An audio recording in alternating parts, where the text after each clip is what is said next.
Hey guys, it's Ashley, and in today's video we're going to be talking about Skyward by Sanderson. So Skyward is the first book in a YA science fiction series by Sanderson, and it is so good. I wouldn't be making this book talk if it wasn't so good. The story behind this book and series revolves around this group of people who crashed onto this planet called detritus a few decades ago.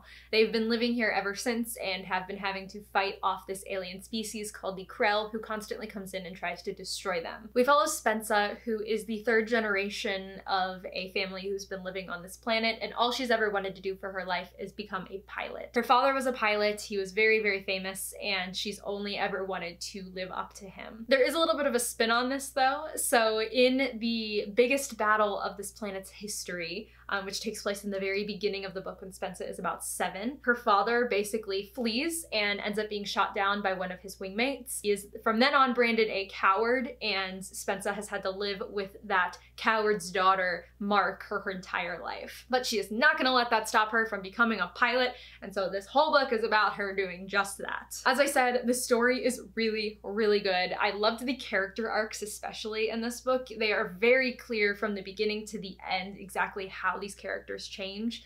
I also really like these side characters who sort of start out in the beginning as like not really anybody special, and then slowly throughout the story they end up becoming more and more important, more and more fleshed out. You learn more about them, and the ones who end up making it by the end, because a lot of people do end up dying in this pilot school, are really great characters, and I really love them. So since this is science fiction, let's talk about the world for a second. So we are clearly in space, and we are on this planet called detritus. This setting is basically, like I said, this group of people ended up crashing onto this planet, and they have built this sort of civilization for themselves. But because this alien species called the Krell keeps attacking them, they basically had to build their civilization and their community underground. So most of the people live underground in these caves and tunnels where you can take elevators up to the top, or the like ground level, I guess you would say. On the ground level there is this base called Alta, and it is the military base basically. So you've got the military base on top, and then the caverns and the tunnels underground where everybody else lives. Something that I really wasn't expecting from this book was how funny it was. It was so funny. There comes a point in the story, Spensa ends up meeting this character who you don't think is going to be a character in the beginning, but then ends up becoming a character that you really end up loving by the end. If you've read this book, I hope you know who I'm talking about, because I'll talk more about them in the actual part of this review. But they're really the comedic relief in this book that's full of like drama and like, will she or won't she? Will she or won't she? Will she become a pilot? Won't she become a pilot? That kind of thing. And I really, really loved it. So hands down, super, super funny. I really love funny sci-fi books. So good. So I think that's all I want to say for the non-spoilery section here. I got into a lot of the basic details. There are lots of twists and turns that happen, and if you are into sci-fi at all, definitely pick this up. This is not to be missed. It is so good, so funny. Like, the characters are great, the setting is great, the plot is great, everything about this book is great, and it's definitely gotten me into Sanderson. So highly recommend. Pick it up if you haven't. If you have, now is the time where you can continue the video and continue watching so that I can go into all of my thoughts and feelings on the book. If you have not, go ahead and click away now or risk being spoiled. Here we go. So from the beginning of this book, I was just mad. Spensa's father fled. We know, having read the book, since at this point you've read the book if you're watching through this, we know that that is not true, but the DDF, they think that he was a coward. Or at least that's the story that they're telling everybody. And so they are branding her as a coward's daughter, and they're just assuming that she's gonna do the same exact thing. And yes, Spensa has this defect that they thought that she had, but like, you're not your parents. That is like the one thing that I was waiting for Spensa to say throughout this entire book, is that I am not my father. No matter like how many times she wanted to, you know, become her father, to live up to his legacy, to clear his name, I just wanted her at some point to be like, you know what, look, my father does not define me, I am not him, and I will not follow in his footsteps the way that he did. I wanted her so badly to say that, and she never did. But she kind of like got there by the end. She was kind of like, you know what, this thing that I have, I can kind of use it to my advantage. But anyways, that was the one thing that made me mad throughout the entire book. But that aside,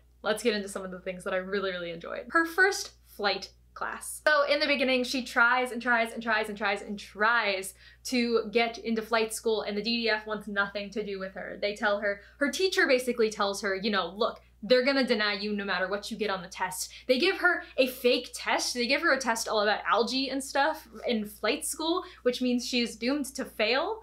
And they are just trying everything that they can to not get her into flight school because they think she's gonna become her father, which leads me back to that first point that I wanted to make, but I'm not gonna go there anymore. Throughout the entire beginning, the DDF is trying to give her hell for basically being her father's daughter. And it is Cobb, or Mongrel, who ends up giving her the cadet's pin that will get her into his class. So from that point on, I was like, okay, we're good, we're set, let's get going. Because the beginning of this book made me angry, like I've already mentioned. But I'm not gonna go back there, we're just gonna continue forward. So her first flight class with her crew is so funny. It's so funny, oh my god. Something that I love about Spensa is all of the dramatic monologues that she starts making in the beginning of this book. Like, she stops doing it toward the end because she realizes she sounds like an idiot, but in the beginning, she's so funny. She feels like she has to prove herself somehow by always standing up for herself in the weirdest freaking way possible. For example, you watch yourself. When you are broken and mourning your fall from grace, I will consume your shadow in my own and laugh at your misery. Ha! Your children will weep tonight, you holographic quickrell bastard. I can't even say it without laughing. But anyway, so her first flight class. Flight classes in this book, they start off with 10 people and they are usually weeded down to about 1 or 2. But 1 or 2 people graduate every flight class, which is kind of where the problem with this community lies. They can't replenish pilots fast enough, then they are destroying and killing them in the battles. They make the school so difficult to get through and so difficult to pass people that when they do, they don't have enough people to compensate for the number of people who have died in these battles, so they're kind of just screwing themselves over, but that's how it works, so that's where we start off. We start off with 10 people. Jerkface, or Jorgen, his 2 friends, Arturo and Ned, I think, and then Kimmelin, Rig, Freya, Bim, Hurl, Morningtide, and Spin, which is her. Half of those were their actual names and half of them were their call names, so I just realized that. We're just gonna go with it. Let's talk about Jorgen for a second. I knew from the very beginning, as soon as he and Spensa had that like tough in their first day of class, I knew that there was going to be some kind of like love interest going on there, some kind of like enemies to friends or to lovers kind of thing, which did end up happening. Yeah, they kind of grew on each other as they were growing themselves. It was more enemies to friends than to lovers, which I actually enjoyed even more than I thought that I would. So that's something to talk about later. Jorgen in the beginning is so funny. He immediately takes control. He knows that because of his familial status that he is immediately going to be flight leader, and Spensa is just not having it, so she goes off on him, which is so funny. Through this interaction, he kind of earns the call name of Jerkface, which is so funny when by the end they're actually flying with the real pilots and he has to say it as like serious as he can, and the pilots are just like, oh man, we get it. But anyway, so their first day of training, what I really liked was that they were sent into actual battle on their first day. A little side note about some of the characters. Kimmelin was one of my favorites, honestly, from the beginning. I just loved how upbeat she was and how she always talked about the saint, even though we found out there really wasn't a saint, or that at least the saint never said any of that stuff. So I found that really funny, but I thought that she was always super underrated because she had this like really accurate like shooting ability. But basically a majority of this book is just them going through their training, so I'll kind of go through it kind of quickly as like a refresh, I guess, for those of you who haven't read this in a while maybe. In the first battle that they actually have and where they interact with Krell, Morningtide and Bim both go first. They both end up dying, which was very sad, very hard on the crew, so they had to figure out how to deal with that. Rig is the first one to actually leave, and he leaves after the first day of class because he throws up from how scary the spaceships are, which is really funny, but also, you know, valid. Ned and Kimmelin also leave. Arturo is actually pulled from pilot school because of his parents, because they don't want him to die, which is kind of fucked up because they're only doing that because he's important. And that's only because they put so much regard on the winning pilots of the Battle of Alta. If they didn't put them up on a pedestal like that and make them like rich and famous and, you know, important, then none of that would have ended up happening. So that's all on them, but that's a very different story. And then the worst part of this entire thing was when Hurl died, because that was devastating because she was just finally starting to grow on Spin. Spin was starting to grow on her. They were starting to become really nice wingmates and friends, and then she just goes and fucking dies and doesn't pull her eject lever, and it pissed me off. But it is what it is. So the part that I was talking about in the non-spoilery section that I didn't want to spoil anybody for was Mbot.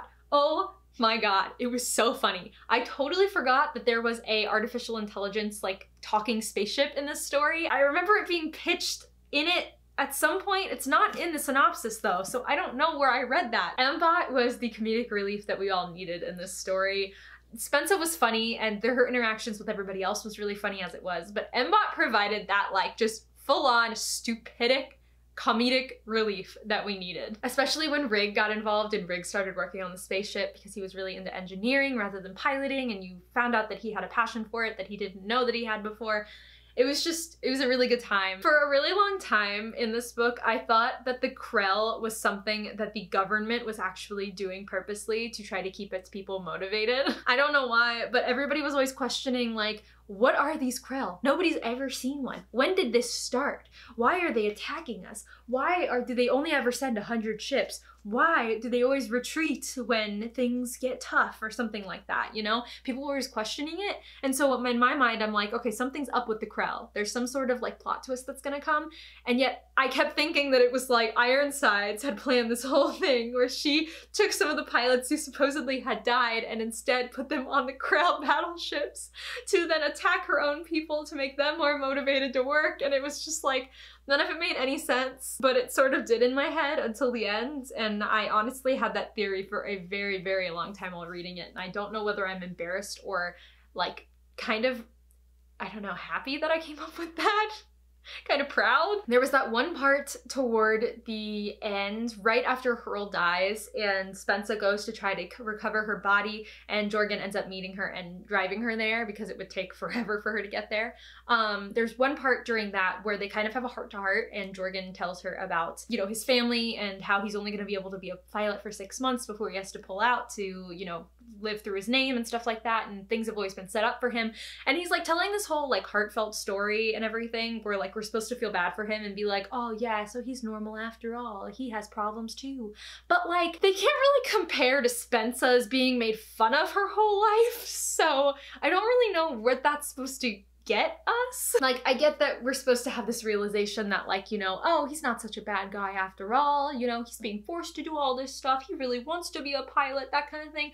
But like, Spensa has struggled her entire life with being called a coward's daughter and not being able to get into flight school at all, not being given food, not being able to sleep there. Like, dude, none of your problems can compare to what this girl has gone through for this entire, you know, class cycle that they've been doing this. So please, shut your face. So before I talk about what happens at the end and like the twists and everything and what I'm looking forward to in the next book, I want to talk a little bit about Spensa's arc and her character arc as a whole. I really, really enjoyed it. I really liked that I could clearly see what was happening. From the beginning to the end, I really enjoyed that like she realized that becoming a pilot and like clearing her father's name and all of that was not as important as fearing death. They always talk about being a coward as a bad thing in this story. You're either a coward or you're defiant. Defiance is what they call survival, but I love that Spensa from the beginning to the end is realizing that her wanting to become a pilot and clearing her father's name and being like her father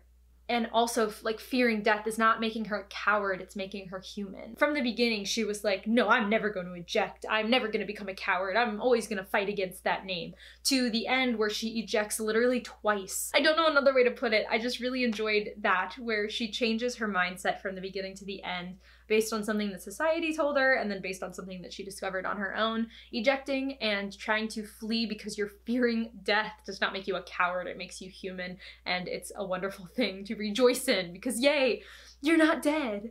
We can live another day.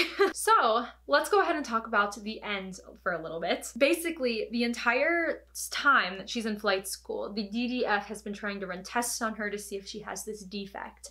Nobody knows what this defect is or what it means or what it does until she talks with her grandmother later, and her grandmother ends up telling her that her great-grandmother had a ability to be the engine of a ship, which still doesn't make any sense to me, but I just kind of rolled with it. So they can hear the stars, and she could control the ship, and that was about all I got from that conversation. But basically, this is something that her family has been born with, and without the ability to control this ability, they will all die. So the only way that they're getting off this planet and fighting the Krell is to embrace this defect and to use it to their advantage.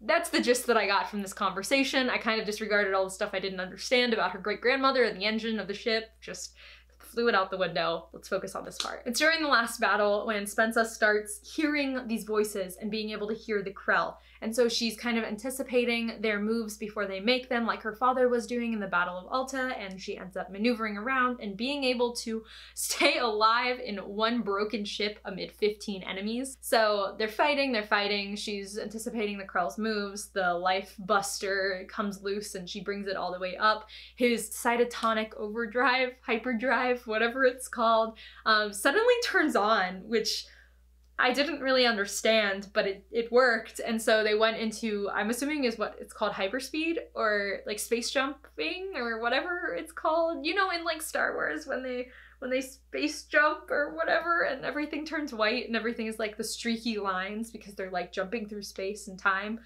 That kind of thing. Yeah, that's what's happening. So they take the bomb away, it blows up, everybody's saved, woohoo! And they end up going past the belt of random shit that circles the planet, and they end up going beyond that and find the Krell outside. She wants to know what the hell is happening.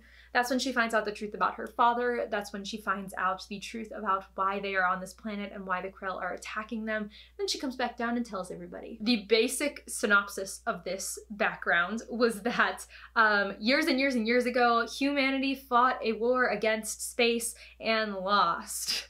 Boo, but I'm not surprised. All of space, which is what they call it, which consists of all of the alien species that are not human, believed that humanity was too aggressive and too selfish and wanted to take over space for themselves, so they stopped that from happening. Spensa's ship and community is one of the only human things that was left, and they ended up running into these aliens. So, Spensa's human ship, the alien ship. The alien ship is like, hey, stand down. Spensa's ship is like, I don't know what you're talking about. And the aliens came after them, and the human ship went down, down, down, down, down onto detritus, and here we are. The Krell, who keep attacking them, are basically prison guards, trying to make sure that the humans don't leave this planet. And every time that they are flying, they're piloting ships, trying to find out what all of this shit is that's circling their planet and why they are here. The Krell think that they're escaping and come and try to calm them down by killing them. But then at the same time, they have a rule that they can't kill all of a species, so they're basically keeping them as like this little like museum of humanity.